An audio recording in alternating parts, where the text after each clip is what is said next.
எங்களுடைய கொள்கை எதிரி பிஜேபி, அதோடு கூட்டு சேர்ந்திருக்கிற அதிமுகவும் எதிரி தான். எங்களுடைய அரசியல் எதிரி திமுக, அவங்களும் எங்களுக்கு எதிரி தான். எங்களுடைய இந்த நிலைப்பாட்டில் கரூருக்கு முன்னால் இருந்த நிலைப்பாடு தான் கரூருக்கு பின்னாலையும் அப்படின்னு அவர் சொல்லிட்டாருன்னு வச்சுக்கோங்க. அப்போ அதிமுக முகத்தில் கரி அள்ளி பூசி கொண்டு நின்று கொண்டிருக்காரு இல்லையா? அப்போ அந்த மாதிரியான ஒரு நிலைப்பாட்டுக்கு ஏன் இவர் தள்ளுகிறார்? இவர் ஏன் தன்னுடைய சொந்த கட்சியை அதிமுக ஏன் இப்படி தள்ளுகிறது? அதாவது தொண்டர்களை குஷிப்படுத்துறதுக்கு எடப்பாடி இப்படி பேசினாரு நம்ம எடுத்துக்கலாம், அப்படிதான் அது பொருள் கொள்ளப்பட்டது. நீங்க ஏற்கனவே சொல்லியிருக்கேன். ஆமா. அப்போ அது அடுத்த கட்ட தலைவர்கள் அதை பேசும்போது தாவேகா தரப்பிலிருந்து ஒரு ஆழ்ந்த மௌனம் நிலவும் பொழுது நாளைக்கு ஒருவேளை நிலைமை இப்படி மாறினால் இவர்கள் என்ன செய்வார்கள்? நிச்சயமாக. இப்ப இதுல நம்ம பார்க்க வேண்டியது அடுத்த கட்ட தலைவர்கள், அதாவது இரண்டாம் கட்ட தலைவர்கள், முதல் கட்ட தலைவர்கள் தான் எப்போதும் இந்த மாதிரி விஷயங்களை பொது வழியில பேசுவாங்க. ஃபைனல் டிசிஷன் தலைவரா இருக்கும் அப்படிங்கறத பார்க்க முடியுது. ஆனா இங்க ஆரம்பிச்சு வச்சதே சில நேரங்கள்ல நம்ம ரொம்ப உற்று நோக்கணும் அப்படின்னா திரு எடப்பாடி பழனிசாமி அவர்களே பேசியிருக்கிறாரு. அப்படிங்கிறப்ப அப்ப கண்டிப்பா ஏதோ ஒரு பேச்சுவார்த்தை நடந்திருக்க வாய்ப்பு இருக்கு. அதனால அவங்க இவ்வளவு ஸ்ட்ராங்கா இருக்கிறாங்க அப்படிங்கறத கூட இல்ல பேசிட்டு இருக்காங்கன்றது உண்மை. பேசாமலாம் இருக்க மாட்டாங்க.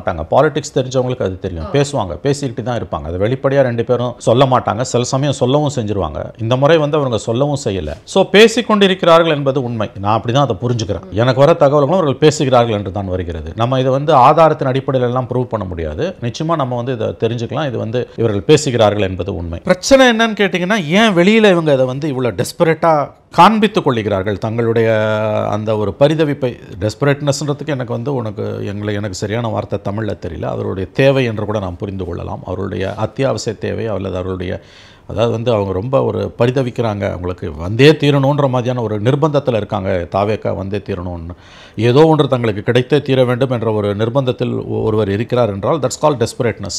எங்களுடைய கொள்கை எதிரி பிஜேபி, அதோடு கூட்டு சேர்ந்திருக்கிற அதிமுகவும் எதிரி தான். எங்களுடைய அரசியல் எதிரி திமுக, அவங்களும் எங்களுக்கு எதிரி தான். எங்களுடைய இந்த நிலைப்பாட்டில் கரூருக்கு முன்னால் இருந்த நிலைப்பாடு தான் கரூருக்கு பின்னாலையும் அப்படின்னு அவர் சொல்லிட்டாருன்னு வச்சுக்கோங்க. அப்போ அதிமுக முகத்தில் கரி அள்ளி பூசி கொண்டு நின்று கொண்டிருக்காரு இல்லையா? அப்போ அந்த மாதிரியான ஒரு நிலைப்பாட்டுக்கு ஏன் இவர் தள்ளுகிறார்? இவர் ஏன் தன்னுடைய சொந்த கட்சியை அதிமுக ஏன் இப்படி தள்ளுகிறது? அதாவது தொண்டர்களை குஷிப்படுத்துறதுக்கு எடப்பாடி இப்படி பேசினாரு நம்ம எடுத்துக்கலாம், அப்படிதான் அது பொருள் கொள்ளப்பட்டது. நீங்க ஏற்கனவே சொல்லியிருக்கேன். ஆமா. அப்ப அது அடுத்த கட்ட தலைவர்கள் அதை பேசும்போது தாவேகா தரப்பிலிருந்து ஒரு ஆழ்ந்த மௌனம் நிலவும் பொழுது நாளைக்கு ஒருவேளை நிலைமை இப்படி மாறினால் இவர்கள் என்ன செய்வார்கள்? நிச்சயமாக. இப்ப இதுல நம்ம பார்க்க வேண்டியது அடுத்த கட்ட தலைவர்கள், அதாவது இரண்டாம் கட்ட தலைவர்கள், முதல் கட்ட தலைவர்கள் தான் எப்போதும் இந்த மாதிரி விஷயங்களை பொது வழியில பேசுவாங்க.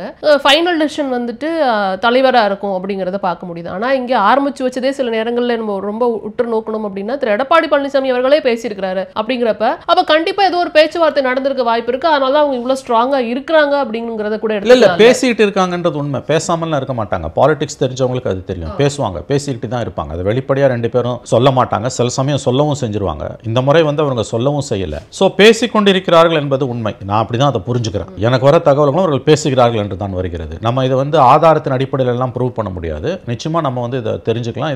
இவர்கள் பேசுகிறார்கள் என்பது உண்மை.